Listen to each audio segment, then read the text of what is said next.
अस्सलामुअलैकुम, कैसे हैं आप सब। आई होप कि आप सब ठीक होंगे। आज की जो हमारी वीडियो है वो है मैथमेटिक्स। हमारी टेक्स्ट बुक जो है क्लास 8 के लिए खैबर पख्तूनख्वा बोर्ड की, इसका चैप्टर नंबर 6 है फैक्टराइजेशन।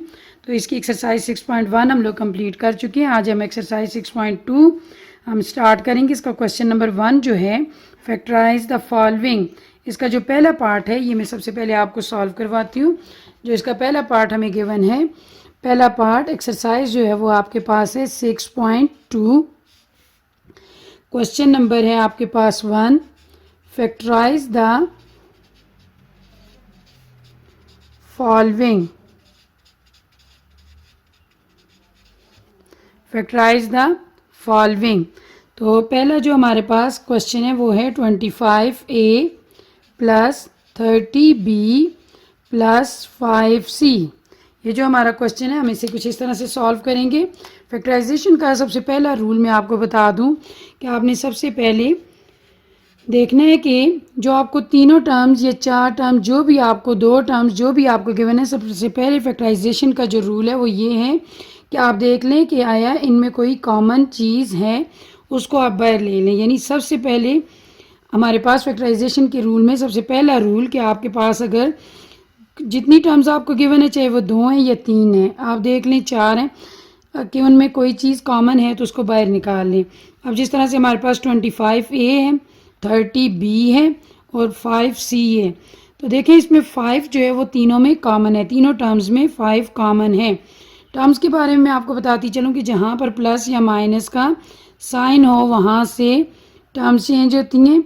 इसमें ये जो अब जो हमें ये जो क्वेश्चन गिवन है इसमें इसे ट्राइनॉमियल कहा जाता है, क्योंकि इसमें 3 टर्म्स हैं। इस तरह की जो टर्म्स होती हैं जिसमें 3 हो तो उसे ट्राइनॉमियल कहा जाता है। हम इसकी टर्म्स वगैरह पे, इसकी काइंड्स पे हम लोग, बाइनॉमियल की काइंड्स पे हम लोग पूरी एक वीडियो बना चुके हैं, अगर हो सके तो आप ज़रूर देख लीजिएगा। तो यहाँ पर हम क्या करेंगे, इसमें 5 कॉमन है, 5 को हम यहाँ से बाहर ले लेते हैं। अब देखिए यहाँ पर A है, यहाँ पर B और यहाँ पर C है, यानी इसका मतलब है और कोई भी चीज़ कॉमन नहीं है। अब आपने ये देखना है कि पहला जो पहली टर्म है हमारे पास है 25। 5 कितने ज़ा 25 होते हैं, 5 5 ज़ा 25। अब A इसके साथ उसी तरह से लिखने होगा प्लस, अब ये हमारे पास है 30B, तो 5 6 ज़ा 30, B हम उसी तरह से लिख देंगे, तो प्लस 5 1 ज़ा 5, 1 हम लिखते नहीं हैं, होता है। तो यहाँ पर हमारे पास C है। अगर C ना होता यहाँ पर तो फिर हम लोग यहाँ पर 1 ज़रूर लिखते, क्योंकि हम जितनी क्वेश्चन में हमें टर्म्स गिवन हो आंसर में भी हमारे पास उतनी ही टर्म्स आनी चाहिए। ये क्वेश्चन नंबर 1 का पहला पार्ट हमने सॉल्व कर लिया। आगे इसी का सेकंड पार्ट है हमारे पास। क्वेश्चन है 8AB plus 4BC plus 12BD। अब यहाँ पर देखें, अब आपने फिर वही रूल कि यहाँ पर देखें इन तीनों में कोई चीज़ कॉमन है तो उसको बाहर ले लें। यहाँ पर 8AB है, 4BC है और 12BD है। देखें B इसमें भी कॉमन है, इसमें भी कॉमन है और इसमें भी कॉमन है। इसका मतलब है B को तो हम बाहर ले सकते हैं, लेकिन ये देखिए यहाँ पर 8 है, यहाँ पर 4 है और यहाँ पर 12 है, यानी ये तीनों जो नंबर हमें गिवन है ये 4 के टेबल में आते हैं। फिर हम क्या करते हैं, 4 को भी कॉमन ले लेते हैं और B को भी कॉमन ले लेते हैं। 4 2 ज़ार क्या होगा 8, A आ जाएगा हमारे पास क्योंकि B तो हमने बाहर ले लिया था। अब यहाँ पर 4 1 ज़ार 4, B भी हमने बाहर ले लिया, ये 4B यानी हमने बाहर कॉमन ले लिया, तो यहाँ पर सिर्फ हमारे पास बचा है C। अब 4 3 ज़ार 12, ये B हमने बाहर लिया हुआ है तो B बाहर चला गया और पीछे हमारे पास यहाँ पर बच गया है D। ये सेकंड पार्ट हमने सॉल्व कर लिया। अब यहाँ पर जो इसका थर्ड वाला पार्ट है वो मैं आपको सॉल्व करवाती हूँ, वो भी इजी है। अब देखें जिस तरह हमें पार्ट ये वाला क्वेश्चन गिवन है AL into PQ plus QR। अब आगे आपके पास है plus BM PQ plus QR, फिर आगे हमें गिवन है plus CN into PQ plus QR। अब देखें एक चीज़ मैं यहाँ पर आपको बताती चलूँ कि देखिए हमारे पास यहाँ पर टर्म्स जो हैं वो साइन से चेंज होती हैं, यहाँ तक एक, यहाँ तक दूसरी, और ये टोटल हमारे पास 3 टर्म्स हैं। अब तीनों टर्म्स में देखें ये चीज़ कॉमन आ रही है, यानी P Q plus Q R. तो हम क्या करेंगे, सोल्यूशन लिखने के बाद ये जो तीनों में कॉमन आ रही है उसको कॉमन लेके बाहर ले लेंगे, क्यू आर ये हमने एक ब्रैकेट में लिख लेंगे। पीछे जो हमारे पास बचते हैं ए एल प्लस ये वाला बी एम और ये वाला प्लस सी एन, यानी कॉमन लेने के बाद पीछे हमारे पास एक ये बचा था, एक ये बचा था और एक ये हमारा यहाँ पर ये हमारा आंसर है। ये हमारे हो गए 3 पार्ट इसके सॉल्व हो गए। अब हम इसका चौथा पार्ट जो है वो सॉल्व करते हैं। चौथा पार्ट है हमारे पास 3t² minus 6t³ plus 9t5। अब यहाँ पर एक और चीज़ मैं आपको क्लियर करना चाहती हूँ कि देखिए यहाँ पर ये तो हमें पता है कि तीनों टर्म्स में 3 कॉमन है। सोल्यूशन यहाँ पर लिख के हमने क्या करना है, तीनों टर्म्स में यहाँ पर 3 कॉमन है। तो अब हमने करना ये है कि 3 तो हम बाहर कॉमन ले लेंगे यहाँ से, ठीक है। 3 तो हमने कॉमन ले लिया, लेकिन अब यहाँ पर t की पावर 2 यानी t² है, t की 3 पावर है यानी क्यूब, और यहाँ पर t की पावर 5 है। आप जब भी इस तरह कोई चीज़ कॉमन, तो आपने क्या करना है, कॉमन लेनी हो तो आपने क्या करना है, हमेशा सबसे छोटी पावर बाहर लेनी है। अब t की सबसे छोटी पावर है 2, ये हम बाहर ले लेंगे। अंदर हमारे पास यहाँ पर 3t², तो यहाँ पर हमारे पास ये पूरी की पूरी टर्म हमने बाहर कॉमन ले ली, तो यहाँ पर कुछ नहीं बचा, तो यहाँ पर हम लिखेंगे 1, यानी हमने टर्म को ख़त्म नहीं करना। अगर कुछ नहीं बचता वहाँ पर पूरा बाहर कॉमन आ गया तो हमारे पास वहाँ पर 1 हमने ज़रूर लिखना है। अब देखिए माइनस उसी तरह से आ जाएगा, 3 2s are 6, तो यहाँ से हमने t2 बाहर लिया है तो हमारे पास एक t अंदर बच जाएगा। अब प्लस, तो यहाँ पर 3 3s are 9, तो t की 2 पावर हमने बाहर ली है तो t की 3 पावर जो है वो हमारे पास अंदर बच जाएगी। अब ये हमने इसके 4 पार्ट जो हैं वो सॉल्व कर लिए हैं। यहाँ आगे मैं आपको 5वां पार्ट जो है वो सॉल्व करवाती हूँ। 5वां पार्ट है हमारे पास, यहाँ से हम स्टार्ट करते हैं। 5वां पार्ट है हमारे पास 2x² y³ plus 2x4y minus 3x3 और y² माइनस 3xy4। अब इस क्वेश्चन को ज़रा गौर से देखें कि सबसे पहला जो रूल है कि हमें अगर सारी टर्म्स में कोई चीज़ कॉमन आ रही हो तो हमने उसको बाहर लेना है। अब देखिए यहाँ पर इसमें भी 2 है, इसमें भी 2 है, लेकिन इन दोनों में 2 नहीं है। यहाँ पर अब इस अगर हम इसका 2 के पेयर बना लें, यहाँ पर इन 2 का अगर पेयर बना लें तो हम 2 में से इजीली हम लोग कॉमन चीज़ बाहर निकाल सकते हैं। इन दोनों में से हमने क्या करना है, 2 को बाहर ले लिया इस टर्म में से, यानी ये 2 जो टर्म्स हैं इनका हमने पेयर बनाया, इनमें से हमने 2 को कॉमन ले लिया। मैंने आपको कहा था छोटी पावर को बाहर लेने, यहाँ पर x2 और यहाँ पर x4, तो हमने x2 को बाहर ले लेने। यहाँ पर है y3 और यहाँ पर है y की पावर जहाँ कुछ नहीं होती वहाँ पर है y1, तो यानी हम y बाहर ले लेंगे।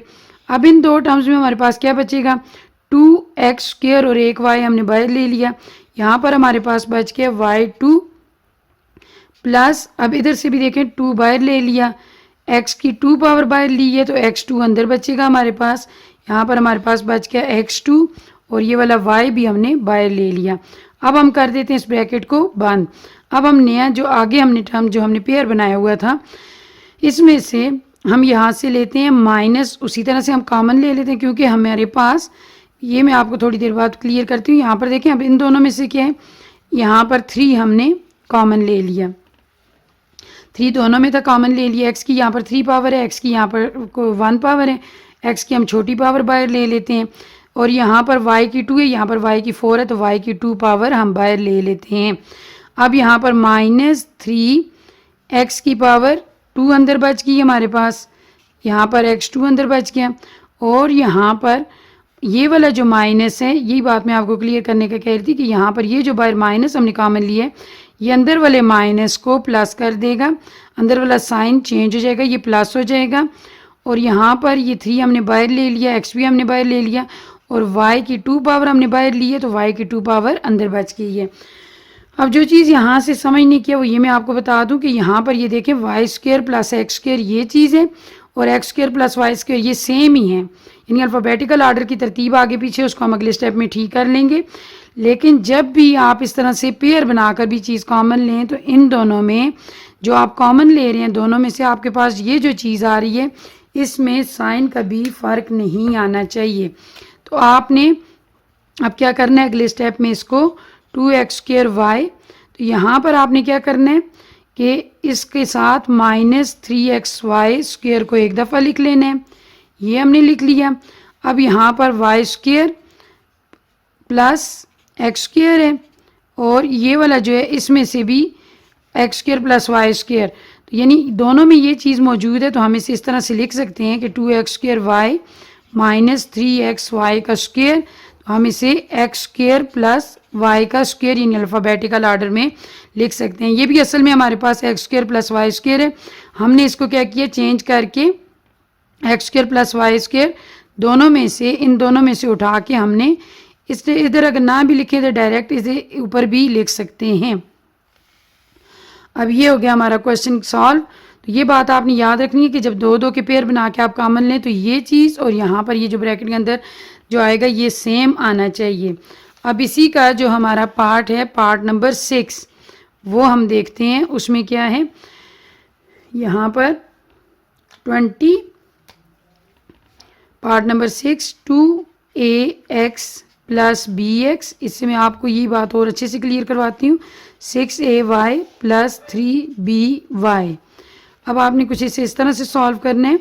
देखें अब हमने दो दो के बना लिए यहाँ पर पेयर, तो अब इसमें यहाँ पर इन दोनों में से हमने क्या करना है इन दोनों में से x को कॉमन ले लेना है।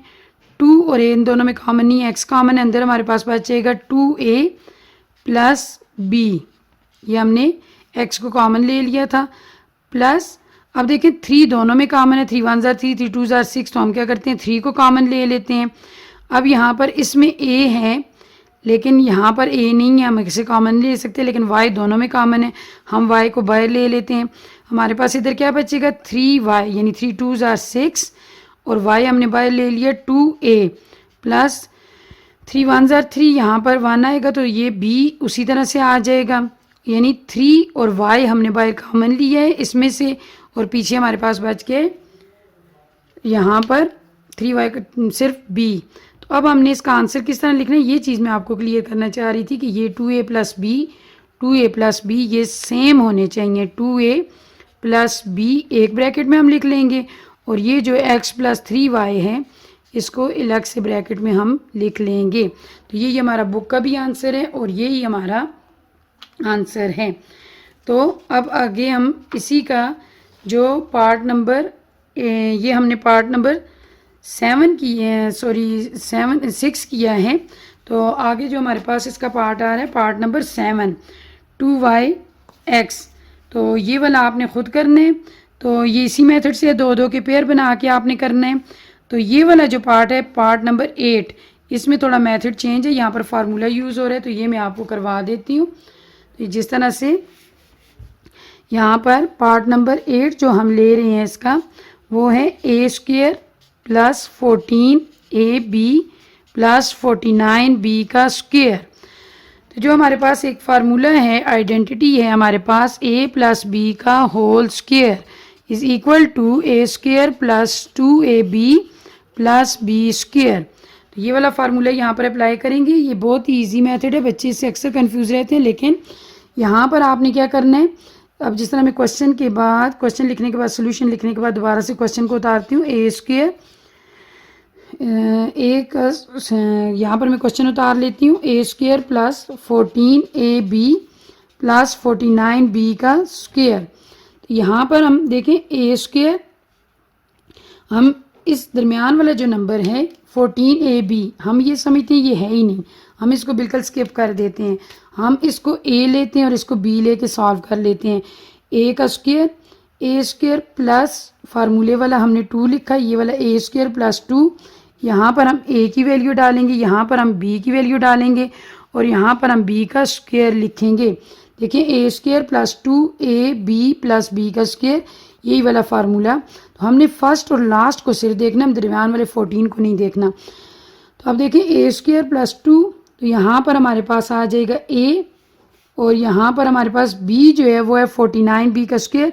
तो हम इसका यानी 7b का स्क्वायर लिख सकते हैं क्योंकि 49 का स्क्वायर जो है यानी 49 7 का स्क्वायर है, 7 को 7 से मल्टीप्लाई करें तो हमारे पास 49 है। तो हम 49 बी स्क्वायर जब होल का स्क्वायर लेते हैं तो हम इसे देखते हैं कि ये किस नंबर का स्क्वायर है, तो हम वो वाला नंबर 7b का स्क्वायर। अब ये हमारे पास a है, ये हमारे पास b है, यहाँ पर हमने a की वैल्यू डाल ली, यहाँ पर हम b की वैल्यू डाल लेंगे। अब यहाँ पर मैं आपको बताती हूँ कि आपका आंसर ठीक होगा अगर, तो यहाँ पर ये जो आपके पास दरमियान में नंबर आएगा 2 7 14 AB, यानी ये वही नंबर आएगा जो आपको ऊपर क्वेश्चन में गिवन होगा।